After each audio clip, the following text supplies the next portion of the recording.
우선 첫 번째 발제로 글로벌 코리아 기후변화 시대 한국의 국제협력 비전이라는 주제로 경제인문사회연구회 성경륜 전 이사장님께서 발제해 주시겠습니다. 나오실 때 큰 박수로 환영해 주시면 감사하겠습니다.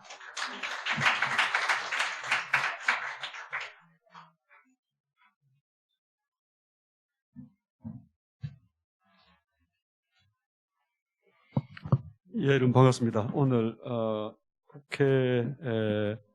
아마 이거는 국회가 주관하는 포럼인데 적정기술학회가 이제 중심이 되는 것 같습니다. 저는 이 분야에 전혀 문외한인데 작년 12월 달에 제가 그 경제문서 연구회 이사장으로 있을 때 여러 기관, 단체, 대학, 학회 등과 힘을 합쳐서 글로벌 코리아 박람회라는 행사를 우리가 장기간 준비하고 같이 이렇게 개최한 적이 있습니다. 그때 우리 윤재영 원장님이 또 중간에 쓰시고 아까 적정기술학회 회장님이 지금 안성훈 교수님, 우리가 이제 여러 논의 끝에 이 만남을 가지고 학회가 그 행사에 좀 적극 참여하시기로 그렇게 해서 그동안에 진행된 일들도 소개하시고, 또 우리가 우리 경제 성장하는 것만 중요한 게 아니고 이 어려운 나라들, 개발도상 국가들에 대해서 우리가 적극 지원하고 협력하고 하는 것이 얼마나 중요한가에 대해서 또 발표도 하시고 그렇게 한 적이 있습니다. 오늘 제가 드리고자 하는 말씀은 적정기술 그 자체에 대한 것은 아니고, 우리가 다른 나라를 돕는 이제 이 ODA 활동, 또 그 목표를 기후변화 대응이라는 그런 그 주제로 이렇게 좀 맞춰서 볼 때, 비전이랄까요? 또 어떤 전략적 그 관점을 가지는 게 필요할까 하는 데 대해서, 제 의견을 말씀드리겠습니다.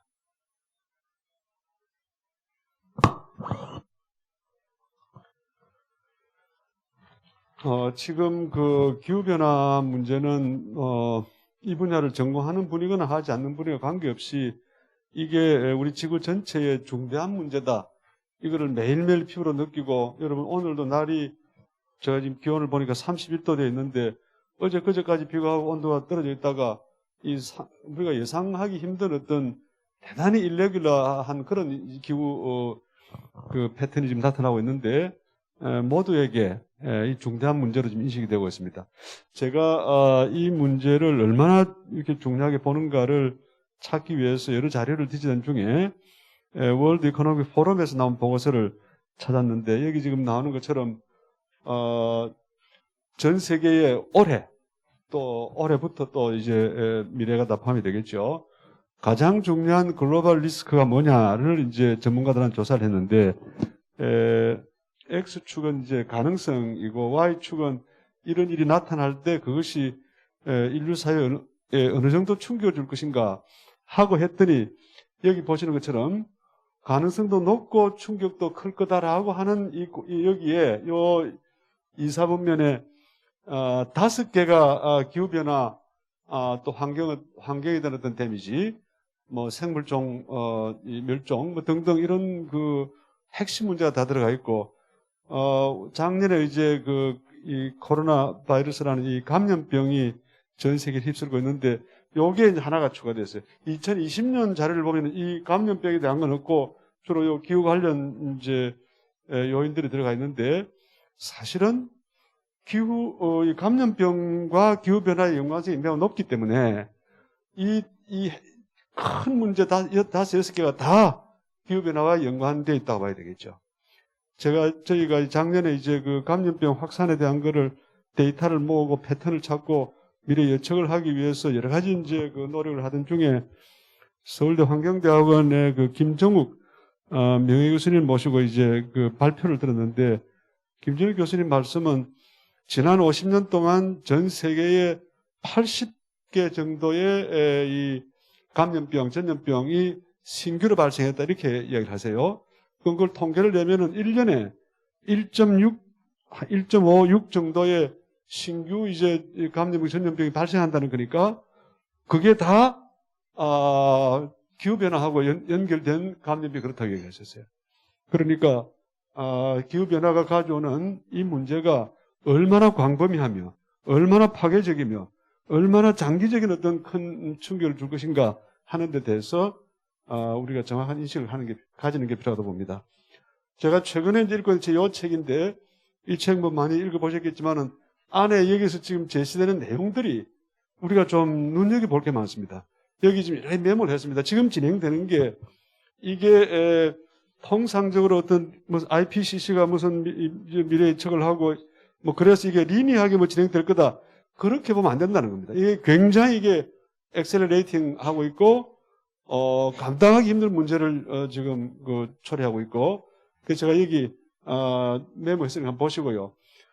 심지어는 무슨 IPCC 무슨 이런 데서 그 미래 예측을 하고 그 다음에 우리가 감축 계획을 세우자 그렇게 주장하고 협의하고 하는 그 와중에서도 실제로 엄청난 CO2 온실가스 이게 배출이 되고 많은 지금 문제들이 예상한 것보다 훨씬 더 센 강도로 진행되고 있다 하는 내용입니다.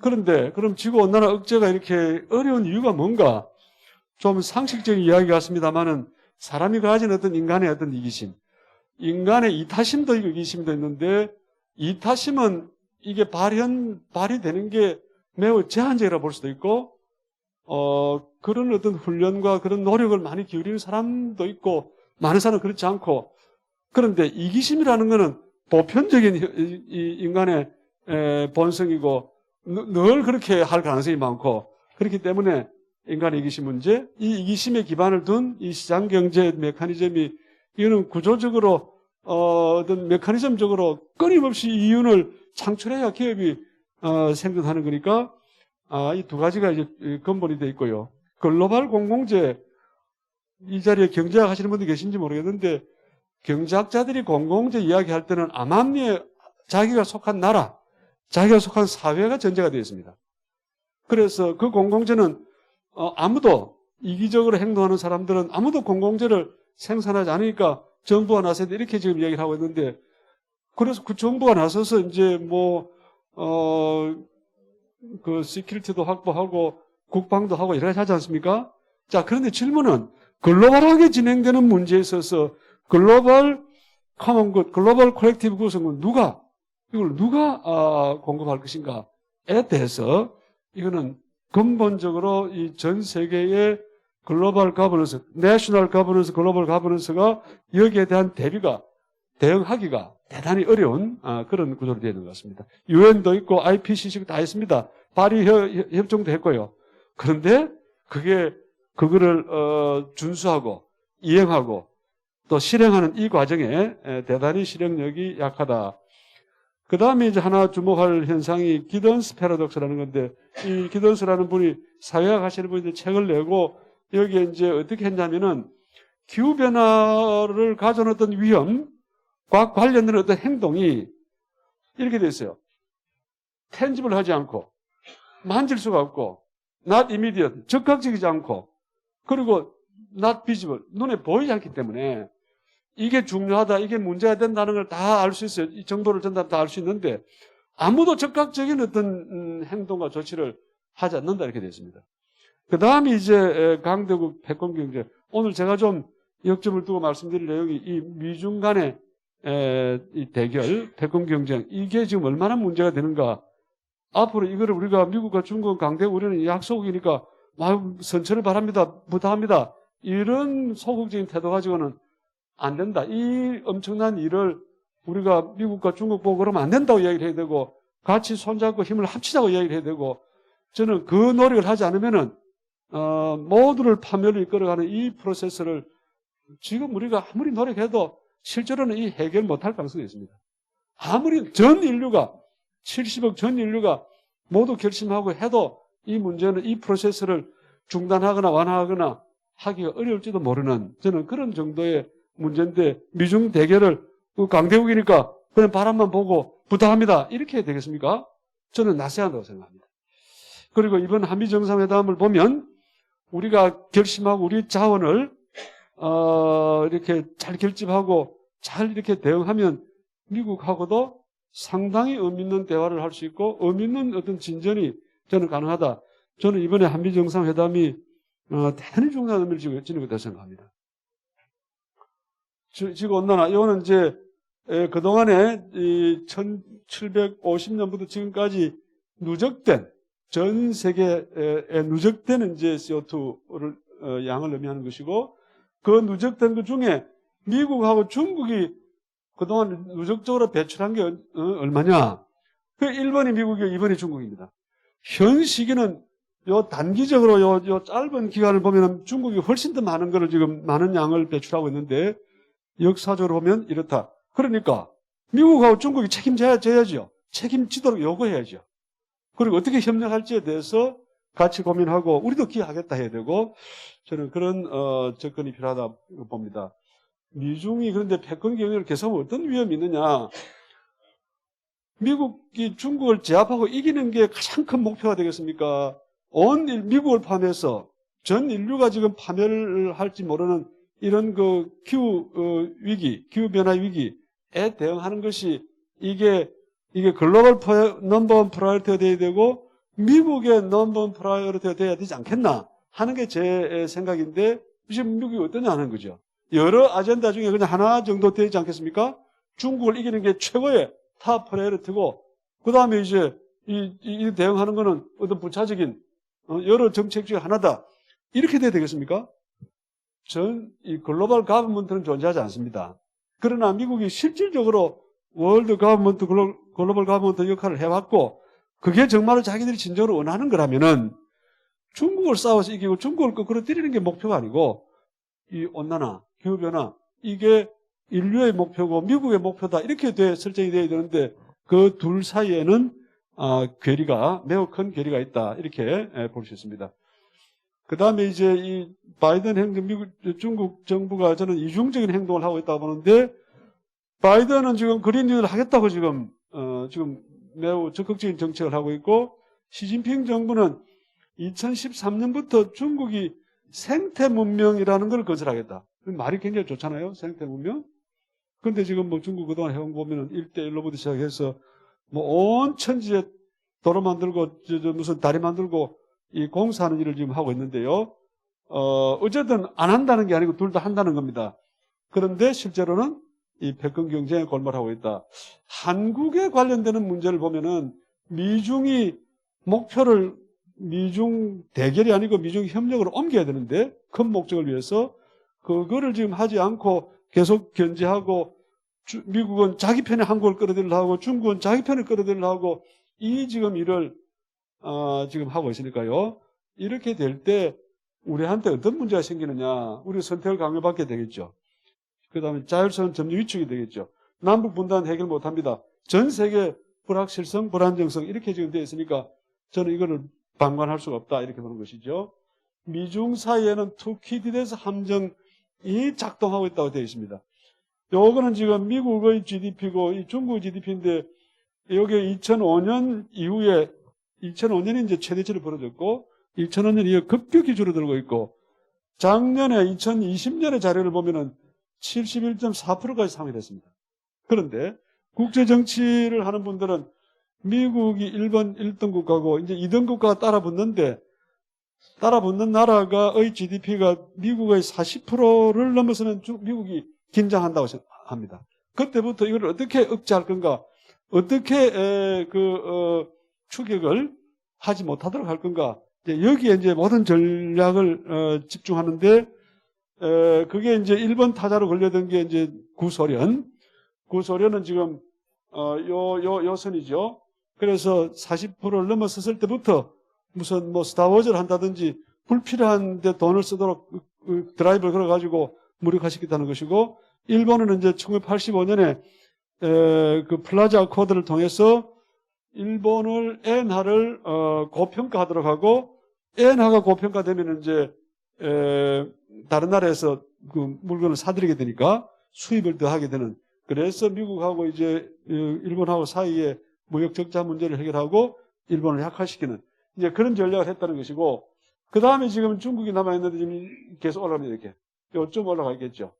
앞으로 이제 이 현재 하고 있는 이 전략이 성공하면은 뭐 어느 정도 단계에서 이제 이 GDP가 줄어들어서 중국이 끄그러진다 볼 수 있고, 안 그러면은 이제 여러 이제 그 전문기관에서 예측할 때 2036년쯤 되면은 중국 GDP가 미국을 앞선다 했는데, 최근은 더 속도가 중국이 빨라가지고 2028년 이렇게 되어 있습니다.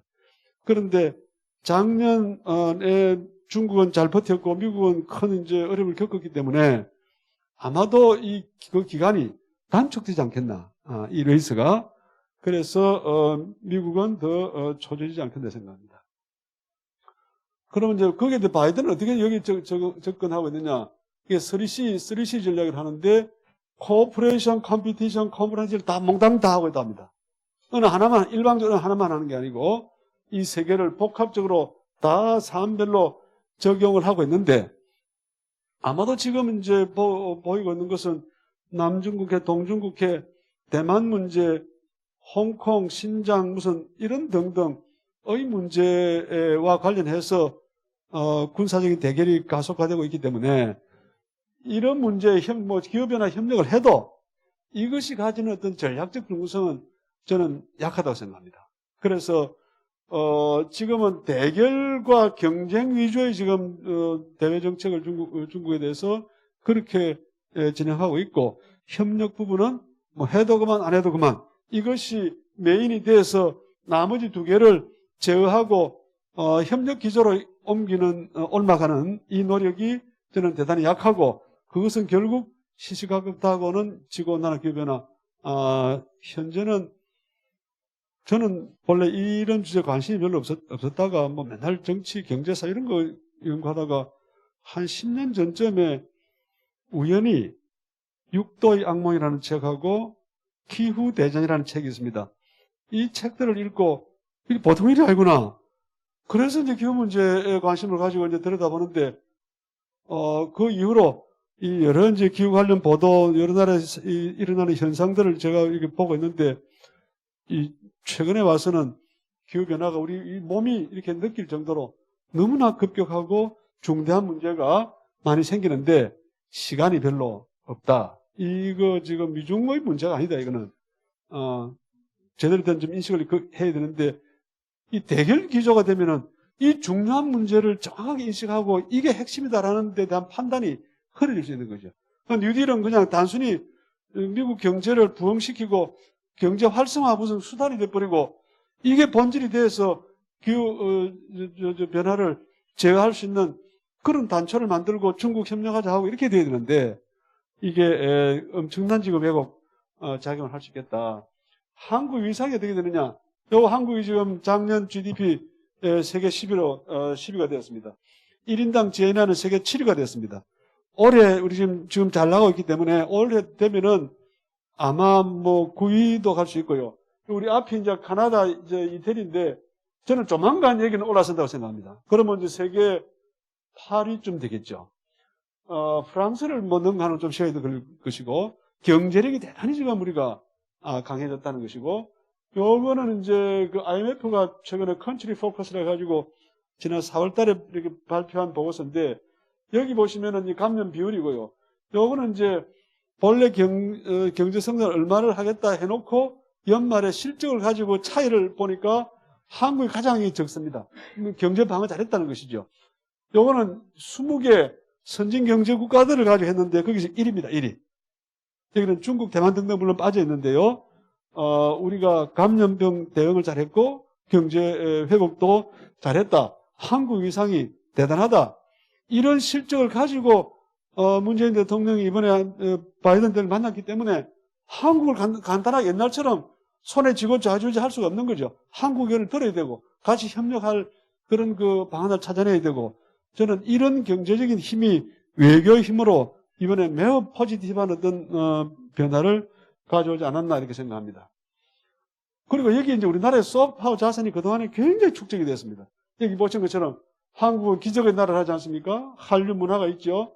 그 다음에 이제 대외 노선에서는 한국은 일관되게 개방주의, 다자주의, 평화주의 이 노선을 취하고 있기 때문에 이걸 다 합칠 때 여기에 이제 무슨 뭐 이번에 또 BTS도 있고 미나리도 있고, 미나리는 이번에 바이든 대통령이 직접 했습니다. 그럴 정도로 한국의 문화 역량이 지금 고도화되어 있는 그런 상태입니다.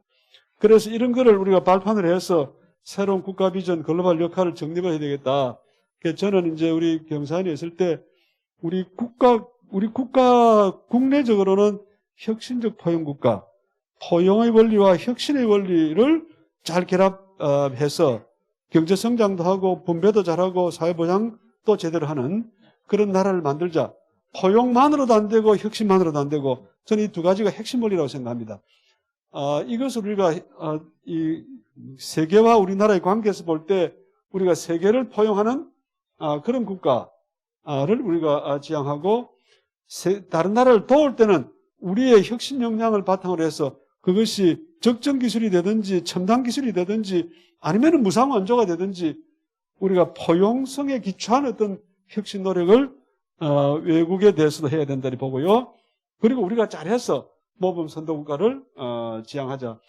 세 가지 글로벌 역할 중에 우리가 잘할 수 있는 거, 우리가 너무 많은 거를 펼쳐놓고 할 수는 없고 우리가 집중하면 잘할 수 있는 거, 저는 세 가지 정도라고 봅니다. 기후변화 대응하는 거, 감염병 대응, 그 다음에 의료, 보건의료, 그 다음에 평화, 기후, 그 다음에 의료, 평화. 저는 이 세 가지를 우리가 모든 걸, 나라가 작으니까 모든 걸 다 할 수는 없고 이 세 가지는 우리가 잘할 수 있는 것들이기 때문에 특히 기후변화는 아까 미중 갈등 문제도 그렇고 이게 워낙 급박한 문제라서 우리가 역량을 더 집중해서 한국이 뭔가 좀 세계에 공헌하고 또 한국이 매개체가 돼서 더 큰 협력을 할 수 있도록 아까 그 성경 말씀하셨는데 이거 하면은 이제 좀 어디에도 우리가 잘할 수 있는 좀 집중하고 성과를 내고 한국이 이 중심이 돼서 이 글로벌 협력 체계를 만들고 저는 거기까지 갔으면 좋겠다는 생각을 해봅니다.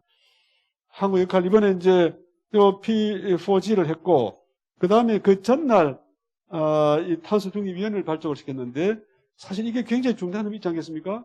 처음에 우리가 탄소 중립 그 계획을 2050년까지 아무런 계획이 없이 애매한 태도를 취하다가 탄소 중립 선언을 하고 이게 이제 가동이 되고 그 다음에 여기까지 이제 갔으니까요. 이거 없이 이거 갔으면은 한국이 빌종 개발고 되고 뭘 특별히 주장할 수 있겠습니까? 이 두 개는 연동이 돼 있고 잘했다. 그래서 큰 거 주제만 말씀드리면은 기후변화 대응을 위해서는 우리가 선도적으로 해드릴 게 리더십이 필요한데 우리가 이 선도적 노력 없이는 리더십은 살아날 수 없습니다. 두 가지를 해야 되고요. 개도국을 지원하는 문제 적극적으로 해야 되고요. 개도국을 지원할 때도 예산을 지원하는 게 있고 기술 교육이나 어떤 학습을 통해서 역량을 정진하는 게 대단히 중요한데 그랬으면 좋겠고 이제 요 두 가지가 좀 약간 좀 제가 좀 처음 말씀드리는 건데 중견국 협력, 중견국이라면 미국과 중국 이 강대국을 빼고 우리하고 유럽의 여러 나라들 독일, 프랑스 여기 이제 노르딕도 포함할 수 있고요. 영국은 뭐 좀 독립적으로 행동하려고 하고 해서 영국이 우리하고 협력에 적극 참여하기는 힘들 것 같고 그러나 길은 열어놓고요. 캐나다, 호주, 일본 등등이 협력해서 원래 이 국제정책의 두 가지 이제 협력의 두 가지 요소가 있는데 하나는 이제 like-minded 이 생각이 비슷하고 가치가 비슷한 나라들끼리 협력한다 되어 있고요. 그 다음에 이제 비슷한 처지에 있는 나라들이 구조적으로 비슷한 처지의 나라들이 협력이 용이할 수 있겠죠. 미국과 중국의 어떤 대결이나 그 압도적인 어떤 힘을 놓고 생각할 때 지금 이 나라들은 다 미국과 친하지만은 미국의 어떤 이 단독 행동 또 미국, 중국과 대결하는 이 구조는 불편하고 뭔가 새로운 변화가 필요하다고 다 느낄 수 있기 때문에 저는 우리가 조금 더 나서서 요 위에서는 아세안 지원할 때는 한 아세안 요 신남방, 신북방 국가들하고 우리가 좀 주도해서 이 근거를 만들고 그 다음에 이제 요 중견국 협력 체계를 만드는 것이 대단히 저는 중요하다고 생각하고 이 두 가지 힘이 합쳐지면 요 위까지 세 가지 힘이 되겠죠. 이렇게 합쳐지면 이 글로벌 협력 체계를 만들고 미중 갈등을 미중 협력으로 단순히 협력하세요라고 되는 게 아니고 미국과 중국에 대해서 우리 혼자만으로는 견제가 힘드니까 연합 체계를 만들어서 견제하기도 하고 미국을 직접 돕기도 하고, 미국은 지금 그 안에 뭐 얼마나 어렵습니까? 러스트벨트부터 시작해서 오늘 엊그제 무슨 샌디에고인가에서 총격했더니 최근에는 또 어디죠? 계속 지금 총격사가 나오고 있습니다. 그 뿌리는 고용이 불안정하고 생계가 불안정하고 인종 갈등이 있고 이런 엄청난 문제를 지니고 있으니까 저는 우리가 러스트벨트 진출해서 지원하겠다. 당신들 투자하고 고용 일으키는 일에 우리가 투자하겠다 하고 미국의 이익에 실질적 이익을 주는 행동을 우리가 하고 또 우리 외에도 다른 나라들이 같이 이렇게 해나가면서 기후변화 합시다. 이렇게 나와야 안 되겠다 생각하고요. 그 다음에 이제 새로운 가능성인데 여기 44조 엄청난 규모의 투자를 했고 오늘 아마 아침에 기사 보니까 오전에 기사 보니까 그 4대 기업 총수하고 이렇게 식사하면서 고맙다 하고 했는데요. 정부만 움직이는 시대가 지났고 기업들이 그런 정도의 역량을 가지고 기술력도 가지고 같이 가자 하니까 이 400억 불 투자도 가능하고 뭐 공장도 세워주고 한국의 발언권이 있는 보통이 아니죠. 이거를 나는 이게 자원화 할 필요가 있다 이렇게 보고요.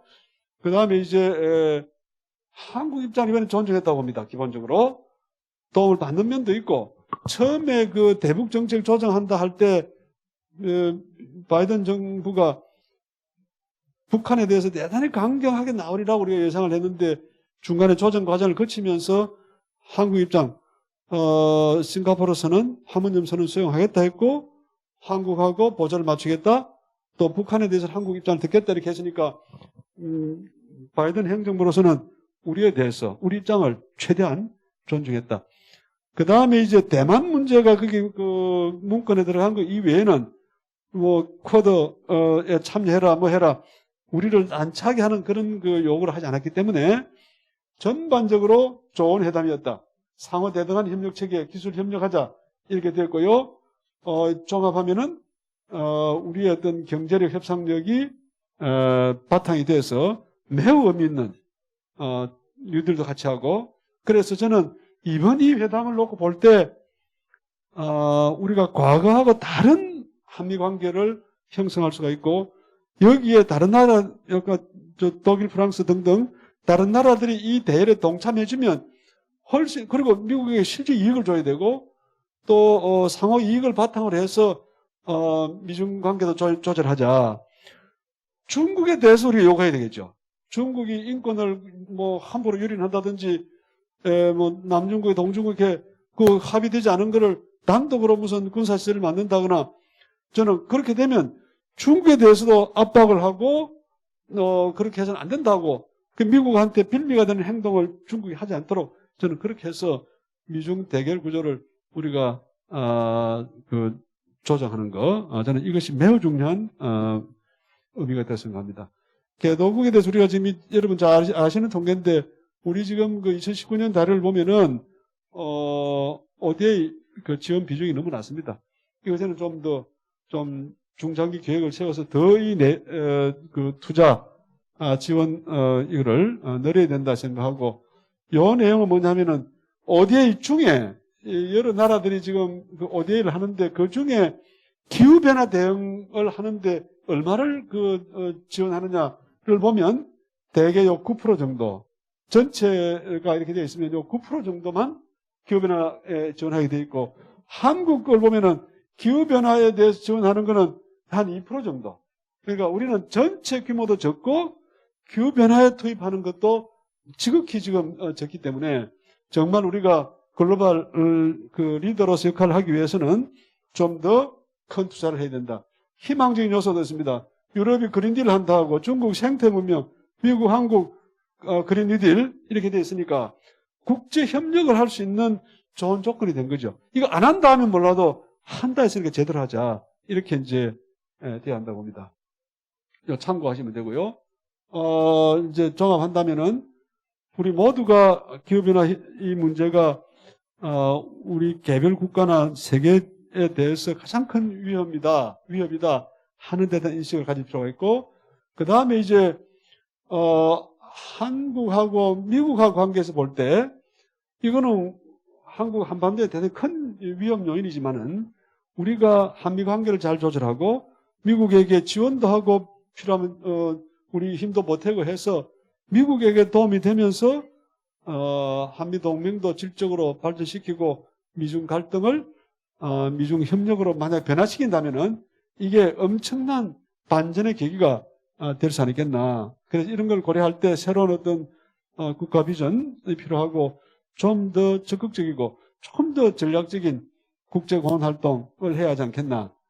이렇게 하기 위해서는 개도국제원하고 우리 중견국하고 협력을 정진해서 우리 혼자 힘으로 단독으로 움직이는 보다는 협력하고 연합하고 그 힘으로 미중 관계를 좀 조율할 수 있도록 저는 그렇게 하는 것이 대단히 필요한데 이것도 보통 시기 같으면은 별 의미가 없을지 몰라도 기후위기라는 이 엄청난 위기가 미국과 중국에게도 압박이 되고 우리가 이런 선도적 노력을 할 때 거기에 동참해 줄 수 있는 이게 오히려 좋은 조건도 만들어주는 게 아닌가 저는 그렇게 생각을 해서 이 기회를 좀 잘 활용하자. 그렇게 해서 한미 관계의 변화도 가져오고 또 세계적인 어떤 위험도 이겨낼 수 있는 그런 좋은 계기가 되기를 바랍니다. 또 여러분 학회에 큰 또 기회를 기대하겠습니다. 감사합니다.